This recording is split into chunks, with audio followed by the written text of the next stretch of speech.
Hey there, everyone. Welcome to the channel. It is Denise Salcedo, and it is Tuesday, January 9th, and we are here to talk about WWE NXT. And we had a pretty interesting show here go down tonight because we got some surprising endings. We got a couple of good moments, some story progression with a couple of items. So there was definitely a lot to talk about on today's episode of NXT. And I got to tell you, I'm pretty surprised with the way that things played out towards the end of the night. I thought I knew where things were headed for the closing of the show, and then I was completely surprised by the ending. So we're going to go ahead and get right to that. But before I do, I want to go ahead and give some shout outs. Thank you so much to Sheldon Jackson for kicking us off, sending in some DWO memberships. I appreciate that very freaking much. We got our first super chat of the night, and this is from Tim Weinerger Jr., who says, "Hey Denise, I loved the Fallon Tiffany vignettes. Also love the fact that Oba Femi is the new North American champion. I don't like seeing main roster stars with NXT belts." This is from Tim Weinerger Jr. Thank you so much for sending this in. I appreciate it, man. All right, so let's get to it. I'm going to kick things off with the main event because I think that's what a lot of people want to talk about first and foremost. Okay, so here's what went down. We had the return of Dragon Lee. Now, most of you guys remember that Dragon Lee was out for a couple of weeks. I think it was like 2 or 3 weeks, somewhere around that.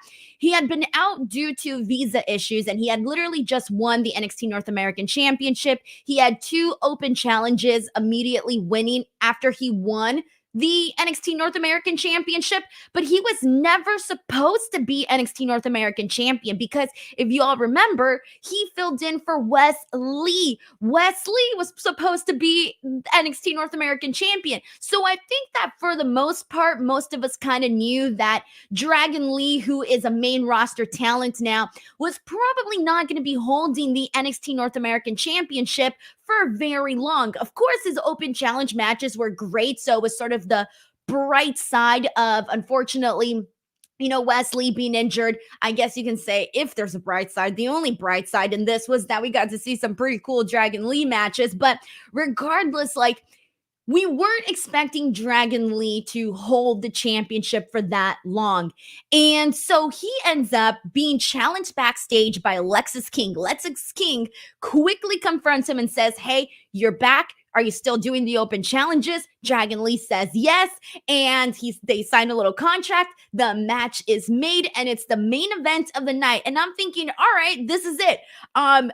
Lexis King is going to become NXT North American Champion.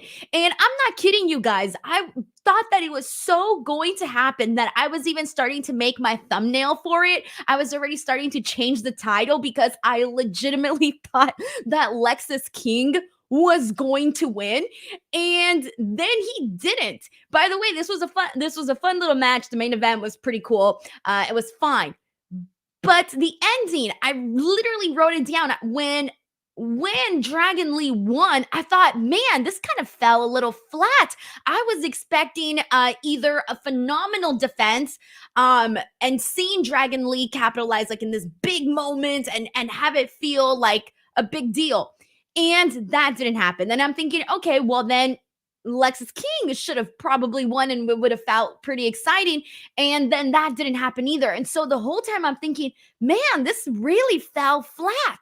And then all of a sudden, we hear Oba Femi's theme song, which, to be honest, I didn't really recognize because it's not like we've heard it that many times. So it took me a second for me to realize that it was Oba Femi coming out. So the second that he came out, I think most of us kind of knew what direction we were headed in. I think we mostly knew that Oba Femi was going to be winning here tonight. And the little match that we saw between them was pretty cool too, because Dragon Lee goes right in and he dives onto Oba Femi. We see tornado DDT, super kick from Dragon Lee in the ring to Oba Femi. But at the end of the day, man, Dragon Lee just had a match.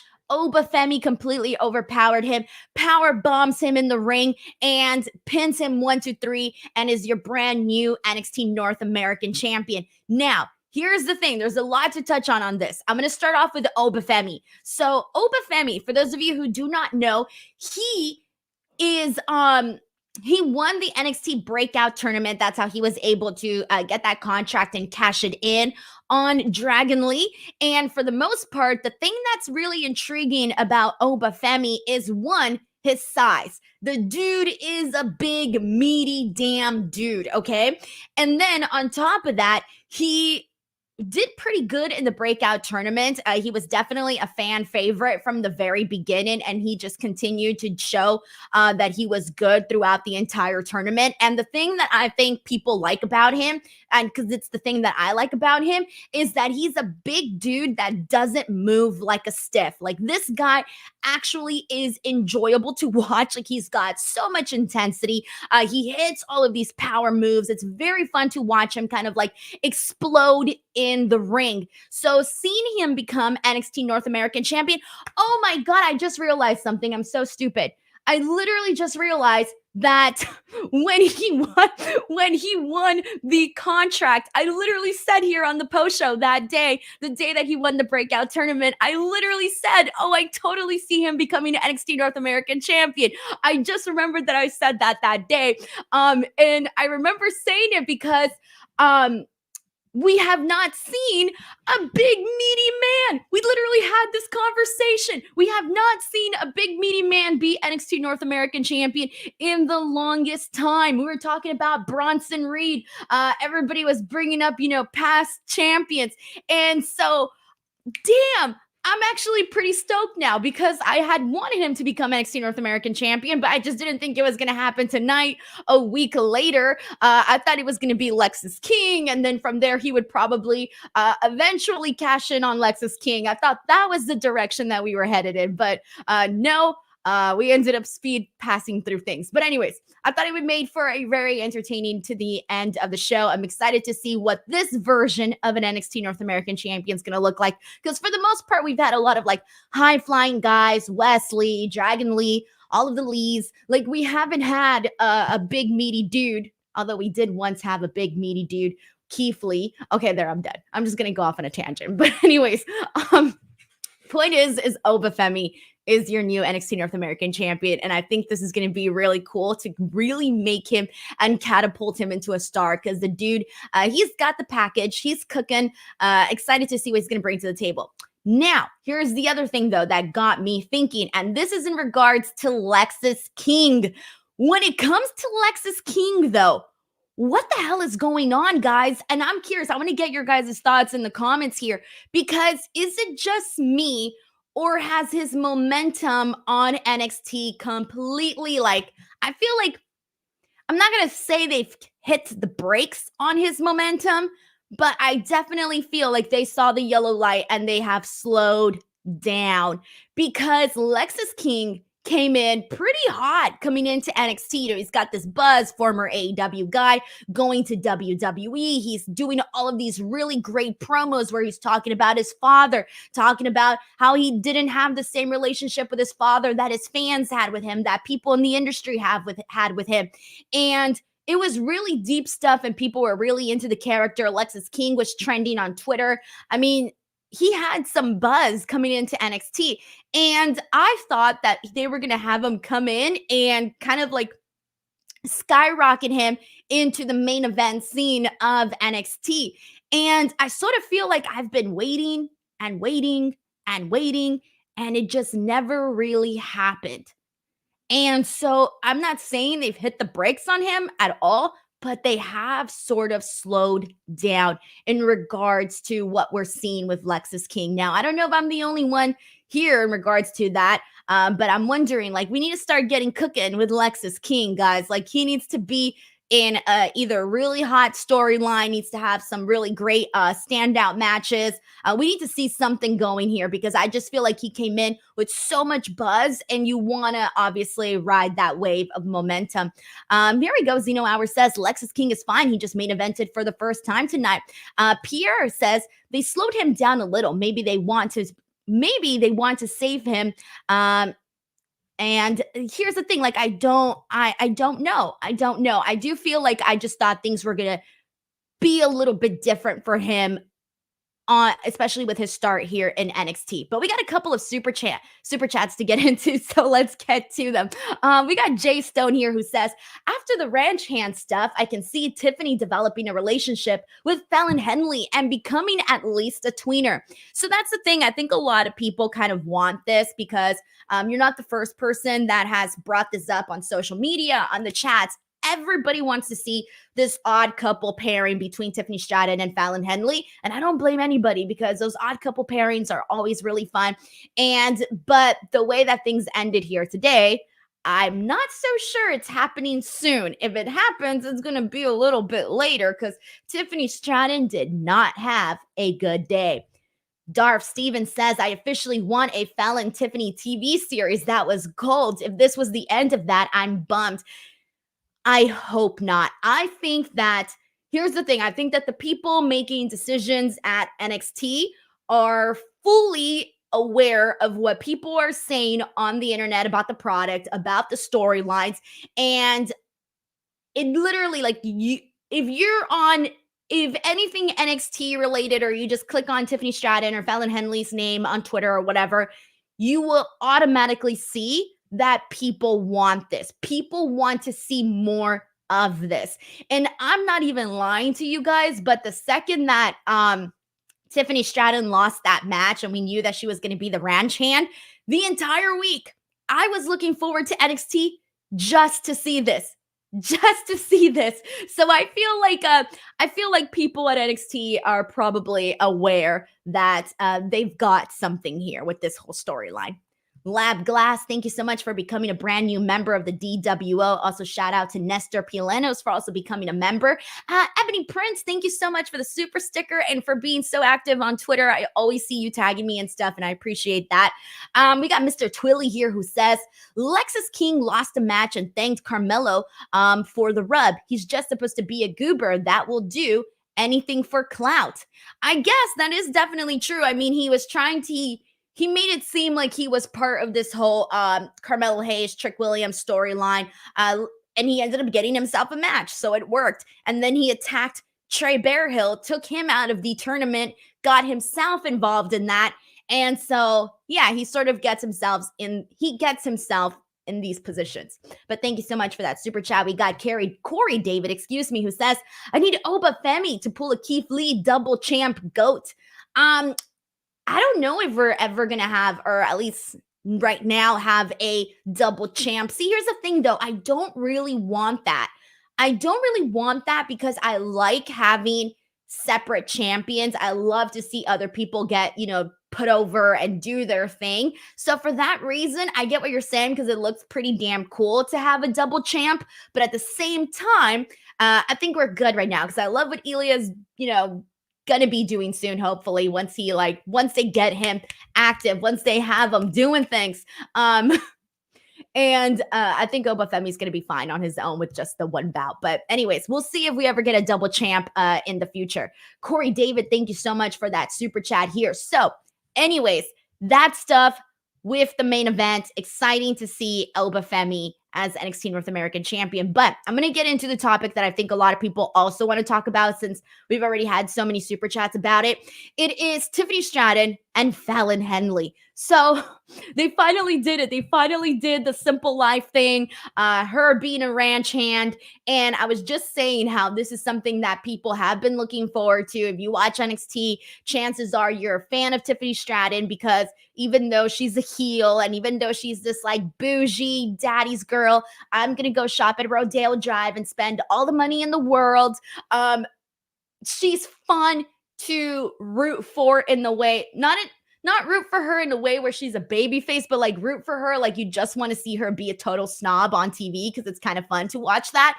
And Fallon Henley is like completely opposite. She's the farm girl, the hard worker. I mean, you could not be more different. But I do think, and I feel like a lot of people feel this way too, that at some point they're going to find a middle ground. I don't know what that middle ground is going to be, but how many times don't we see enemies become friends? And I do think that's what's eventually going to happen with Tiffany Stratton and Fallon Henley.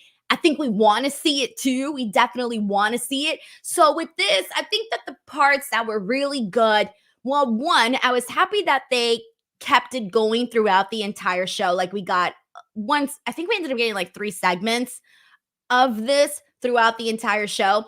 And so it started off with her like walking in there and getting introduced to what she was doing. At one point, she has to clean Buttercup the horse's poo. And it's very funny, actually, because I don't know, it wasn't necessarily the dialogue that I think was funny to me. I actually thought the dialogue could have been a little bit funnier. I think they could have thrown in some zingers in there.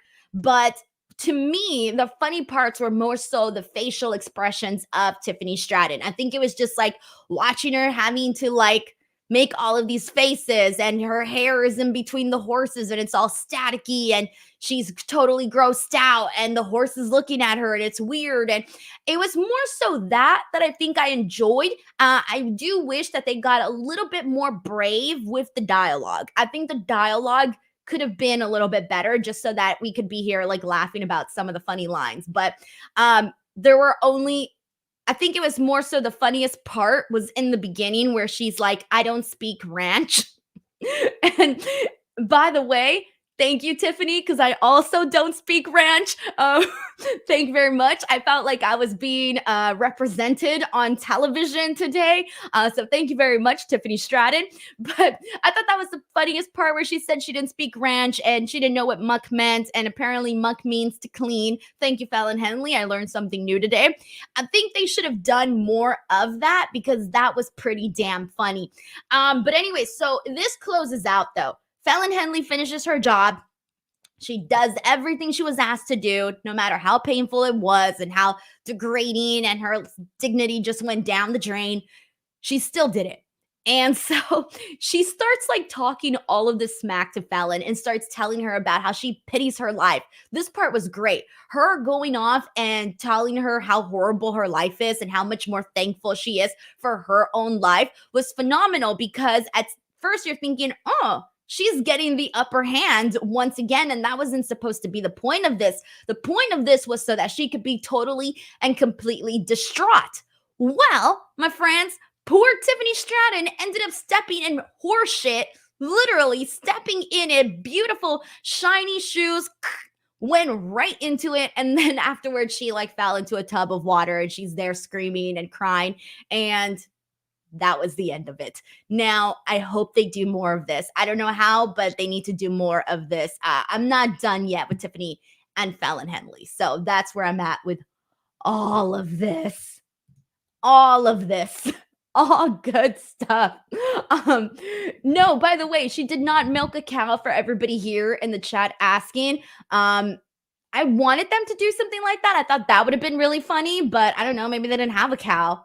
I don't know what the cow scenario looked like over there. I don't even know any of the like where they use the ranch or anything like that. No idea. But they got the horses. Next time we need cows though. I was hoping we saw her with some cows, some little pigs, maybe chasing a chicken. See, like they could do this again. I just don't know how. I don't know how they'll just do it again. Maybe she loses another match. I don't know. I don't know. We'll see what happens, but definitely want to see more of this. But as of right now, it's looking like just a one-time thing. All right, let's go ahead and continue on. We got so much more to get into here today. I want to go into, let's see. I want to talk about the Lyra Valkyria Lola Vice stuff next because, God, I'm such a big fan of Lyra Valkyria. I think she's so freaking cool. She comes out there and she basically says that in 4 weeks time, February 4th, Vengeance Day, she's looking for an opponent. However, we're going to find out who that opponent is next week. So we're going to be having a 20 women battle royal. But here's the twist, though. And I like this. I like this so much better because you guys know I hate battle royals. I'm not a battle royal fan. I'm just not. Anyways, battle royal. 20 women battle royal. But once we're down to 4 women, it's going to turn into a fatal 4-way. And then whoever wins that fatal 4-way will then go on to face Lyra Valkyria. So I'm glad that they added that twist. I'm looking forward to seeing that. I don't know if Lola Vice is going to be in it. I imagine that she would be. But basically what we got after this, though, was Lola Vice and Elektra Lopez coming out. And actually, no, she's not going to be in it because if the match is next week and they already announced that they're having a tag team match, so no, she's not in it. So that means somebody else is going to have to win that and challenge Lyra Valkyria. So if anybody has any thoughts on who should challenge Lyra Valkyria, throw in some names right now because actually, now that I think about it, I don't know who's going to face Lyra Valkyria at Vengeance Day. All right, so Lola Vice, she comes out with Elektra Lopez. She has her contract because she won the women's breakout tournament. And she starts talking about how she can cash in her contract anytime. And Lyra, by the way, I want to give a shout out to Lyra's mic skills because she has gotten increasingly better in her promos. Like she completely dismantled Lola Vice in this little promo off. She started telling her how, oh, she came into WWE and she had all of this buzz about who she was, yet she hasn't done anything and she's just been talking the talk, but she hasn't actually been doing any action. All she does is talk. And she tells her, I'm tired of seeing you shake your ass on Instagram and I want to face Lola Vice, the cage fighter. As we all know, Valerie Loretta, former MMA fighter. So transitioned into pro wrestler. So I like that too, because I don't feel like they have really honed into that on NXT so much. Like they really haven't, if you didn't already know this, I don't even, have they even mentioned this on, I'm pretty sure they've mentioned it on commentary. They would have had to. I probably just didn't listen to that, but I feel like they really, really haven't pushed it enough that Valerie Loretta has this background. And so if you didn't know, you probably still didn't. I don't know. And so anyways, that's what Lyra wants. Lyra wants to fight Lola Vice, the badass, not Lola Vice who's just going to go shake her butt on Instagram. And Lola Vice starts talking about how she has this Latina heat. And Lyra's like, I don't even see no Latina heat from you. That was good. That was good too. Eventually, Lyra tells her, let's have a match right now. But Elektra Lopez sucker punches her in the face. And they both start kicking Lyra's butt until her bestie Tatum, her weirdo bestie, basket case friend, comes out and has her back. And so they're going to end up having a tag team match next week. All right. So let's see who people are saying might go on to face Lyra at Vengeance Day. So we still got a couple of people saying, I like everybody mentioning Cora. I don't know if they're going to move Cora there already. I have a feeling like if that happens with Cora Jade, it might be down the line. I don't know. Someone says JC Jane. I think JC Jane would be a good one because she's not really doing much. She's doing the whole thing with Chase U. She's going to help them get money. But other than that, like there really isn't much going on with her. Like we really haven't even seen her wrestle. So she's somebody that I think would be really cool to see her win and maybe go and do something there. But we got more people saying Cora Jade. I don't know if it's going to be Cora Jade. I think they might save that for later because I think when Cora Jade goes for the NXT Women's Championship, I think she's winning. And I don't think Lyra is going to be losing the belt anytime soon. So for that reason, I'm not expecting it to be Cora Jade. So that's where I'm at right now on that. We got more people bringing up Tatum Paxley is going to be teaming with her. So unless she teams with her and also does this battle royal, I don't know if she's going to do that. But if she does, then that's something. And we got some people suggesting Tiffany Stratton. I think she's still doing her thing with Fallon Henley for a bit. So who knows if it'll be Tiffany Stratton, but that'll be a good one as well. We got Dooley who says we need to see more of Carmen Petrovic. She's pretty good. I don't think it'll be her either. Damn, I don't know who it would be. I feel like usually I'm pretty good at like trying to guess some of the stuff of what's going to happen, but I feel like they can go in so many directions. You know what I would like? A return. Like, where's Wendy Chu? How long is she going to be out for? I don't know the details of that. I would like to see a return. I think that would be pretty cool. But no, I don't know who it's going to be. Someone also mentions another return in Soruka. I don't know how long she's going to be out, though, for as well. Someone also points out Meiko Satomura. That would be really good, too. I think the last time we saw her might have been when she had that match with Roxanne. Was that the last time we saw her? I think so. We also got someone mentioning Lash Legend. Last Legend, that would not be a bad option because she got some buzz heading into the last pay-per-view when she had that spot with Otis. She did really good at Deadline at the Iron Survivor for the women.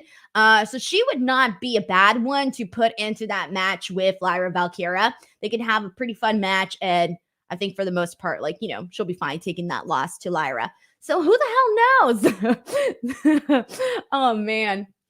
D-Law says someone wake up Wendy Chu. Yeah, seriously, someone wake up Wendy Chu. We want Wendy Chu back. I definitely want to see her back. All right, so that's where we're at with Lyra Valkyria and Lola Vice. I want to go ahead and stay with the women right now because there's still a bunch to talk about in regards to them. The other thing that we had was, what about Nikita Lyons? Because we did have Nikita Lyons versus Blair Davenport. And I like the way that they started this match. So this opened up the show, and both women had already been fighting. So it had a nice little start to it. Nikita is mad at Blair because Blair was the one who took her out, and she was out for, months and months. And that was the storyline that they ran with. So this was fine. Nikita goes in there. She's like suplexing Blair. They really gave Nikita a lot of offense during this match. I would say it was like 97% Nikita. And then like the last 3% was legitimately Blair Davenport just hitting her knee strike and getting the victory. But there was one particular spot that I did like in this. And that was when Nikita Lyons and Blair were on the outside, and Blair was standing next to the ring post, and Nikita did her little roundhouse kick, and instead Blair moved out of the way, so her leg just like hit the ring post, and that was a cool spot, particularly because that was the leg that she injured. So I like that they came up with that. I thought that was fun. But Blair Davenport, she gets her victory, and that was definitely the right call because Blair Davenport is a pretty good one, though. But Nikita Lyons didn't look bad at all. She looked perfectly fine as well. All right, the other match that we saw with the women was Gigi Dolin versus Cora Jade. This was a simple match. I think this match was missing a little bit of fireworks for me. I thought that it could have been just a little bit more exciting. But regardless, Cora Jade, she gets her win. She looked phenomenal. I really would like it if they just got a little bit deeper with this story. I wouldn't mind them running back this match, but with just going a little deeper because I feel like there's been something missing with Gigi Dolin in the sense that she was really such a featured act on NXT like last year or the year before. I don't remember what year we're on anymore. But the point is that she's really not anymore. And it kind of feels weird. Like I feel like they should be doing more with Gigi Dolin. So I would like them to continue the story with Gigi and Cora Jade and just get a little deeper with it because I felt like this match didn't really feel like it was the end all be all for Gigi and Cora Jade. But Cora looked phenomenal, by the way. She looked really good. I'm loving just like her new look, period. She looks great. All right. Someone's asking, what about Mandy Rose coming back? I have no idea, guys. That's a tough one. That's a real tough one because, she was released and, decisions were made. So I don't know if Mandy Rose would come back. I have no idea. All right, let's go ahead and press on from here. So we need to get into what went down with the men. So I want to go into the Dusty Rhodes Tag Team Classic. Now, this one here, I feel, actually, I need to bring up this freaking, no, I don't have the bracket. Where'd the bracket go? All right, here we go. I got the bracket. All right, so for the bracket, we have Braun Breaker, Baron Corbin, first round match against Gallus, and Braun Breaker and Baron Corbin won this match. Now, I gotta say, this match was not bad at all in the sense that we got some really good moments there with Braun and Baron.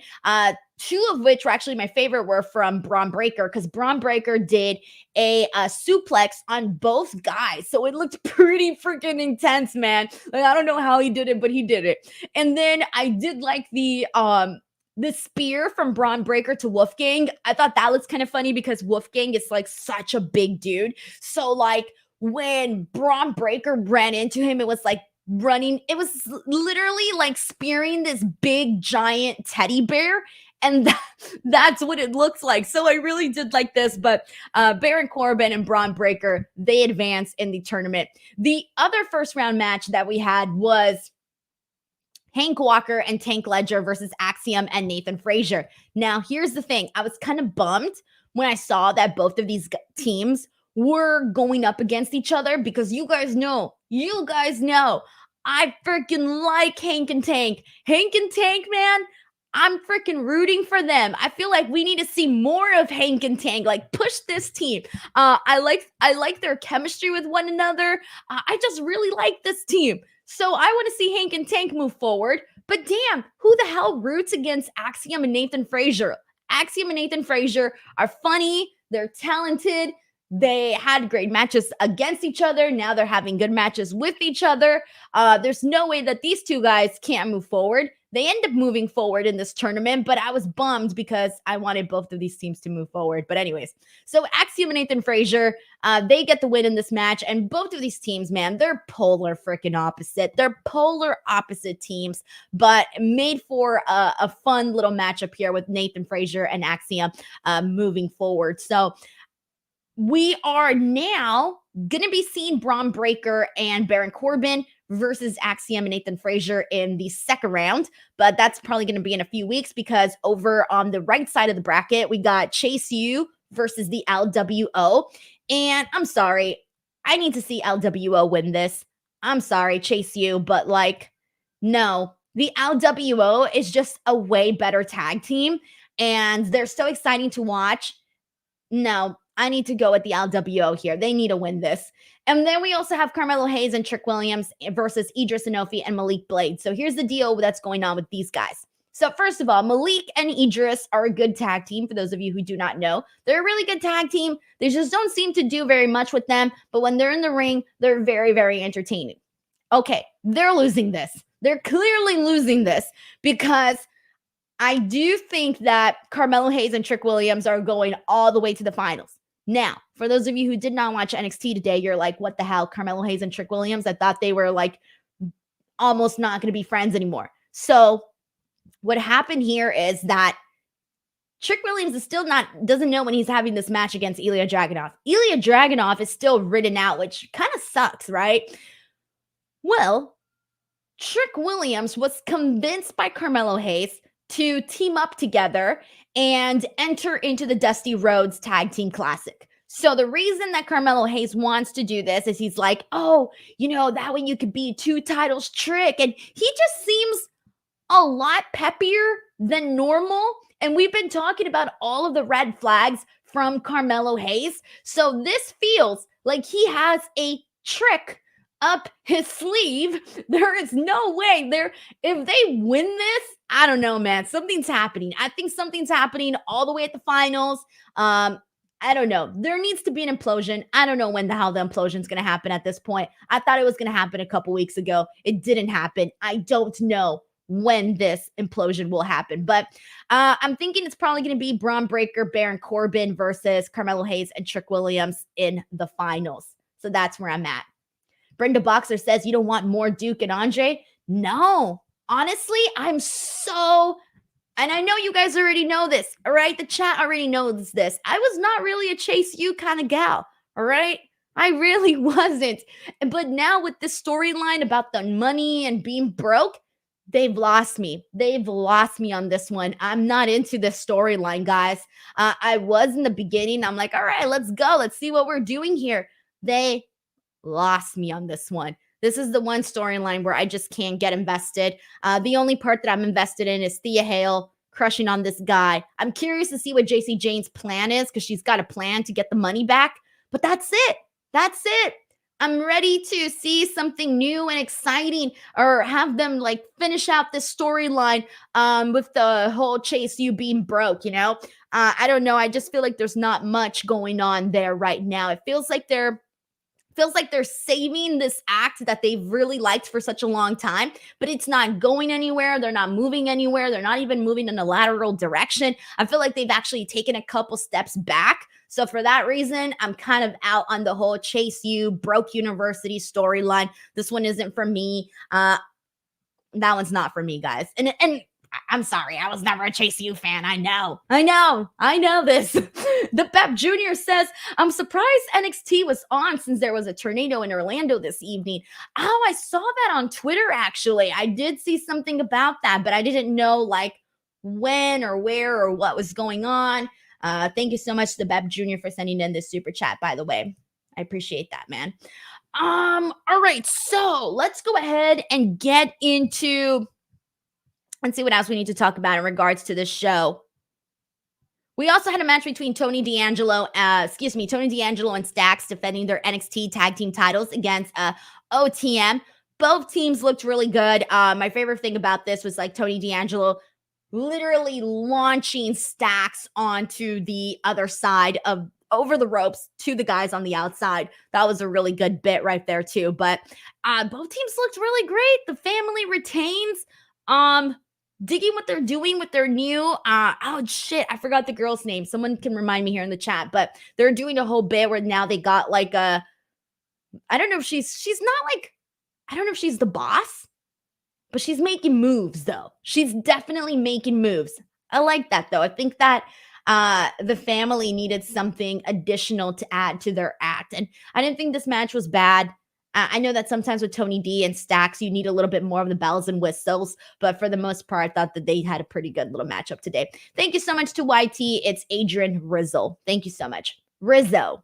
Adrian Rizzo. That's what it is. Shit, guys. What the hell? That's all that happened. We literally ran through NXT super fast today. Literally. Adriana. Why is there some people are saying, hold on. Some people are saying Adrian, Angela, Adriana. I'm assuming it's Adriana Rizzo. Damn. Guys, we literally flew through NXT today. We did it. All right, before we wrap things up, if you guys want to send in any last minute thoughts, something that we didn't touch on, you're more than welcome to send in any comments here. We got YT who says, would love if Mako returns and wins next week. I don't know that she would win. I definitely do not think she would win, but I would like it if she returned, that's for sure, because I do enjoy her matches very much so. We got Will Chisholm who says, OTM, MOTM, might have a new member, so faction warfare. Oh yes, that's right. Yeah, they had that backstage segment in the parking lot. It was in the parking lot, I believe. Yeah, thank you so much, Will. It took me a second to get with what you were going there, but thank you so much to Will. Yeah, they also got their new gal. And Tony says Denise skipped over Menza and Briggs. Briggs got his win. Guys, anything metaphor, I'm not a fan. Not yet, guys. You guys know this. I haven't been digging metaphor. So it tends to be my thing on the show where I'm just like, I would prefer to see Chase University. Yeah, that's where I'm at with that, guys. Sorry. Whoops. But Josh Briggs, though, I am very happy for him. Josh Briggs is going the singles direction. We found this out last week in this heartbreaking, breakup of him and Brooks Jensen and Fallon Henley. But Fallon Henley's moved on. She's doing her own thing. She's moving on. Tony says OTM meets their newest member, Jada Parker. David Capelin, thank you so much for the super chat. He says, I know this is off topic, but Billy Starks is adorable. It's definitely off topic, David. I do have an interview with Billy Starks that's been here on the channel for like over a year now. If you guys want to check it out, she's very lovely. If you guys want to check that interview out. So yeah. All right, guys. Before I go, if you haven't been checking out the YouTube content, please do. I have mentioned in past streams that I have been uploading so much freaking content, and I'm not even lying to you. This week alone, and it's only Tuesday, I uploaded an interview with Kushida, and you guys know he's got dual contracts with New Japan Pro Wrestling and TNA Wrestling. So we talk about that. The interview is all in English, by the way. I thought his English was, oh my God, I was completely shocked. By how good his English was because we didn't get to see much of that on NXT, but he talks about quite a bit of stuff on there. And then the second interview that I uploaded was with Will Ospreay. And that was set up through Impact as well. So that was, sorry, TNA Wrestling. So we got to talk a lot about that because he's a big, fan of TNA Wrestling. He's going to be on the Snake Eyes show, but we talked about that. We talked about just like his overall year in 2023. So that one's like a can't miss interview because Will Ospreay is literally one of the greatest wrestlers of all time. We talk about him having the most five or more 5-star rated matches, but like more than 5 stars, 5 and above rated matches. He's at 32.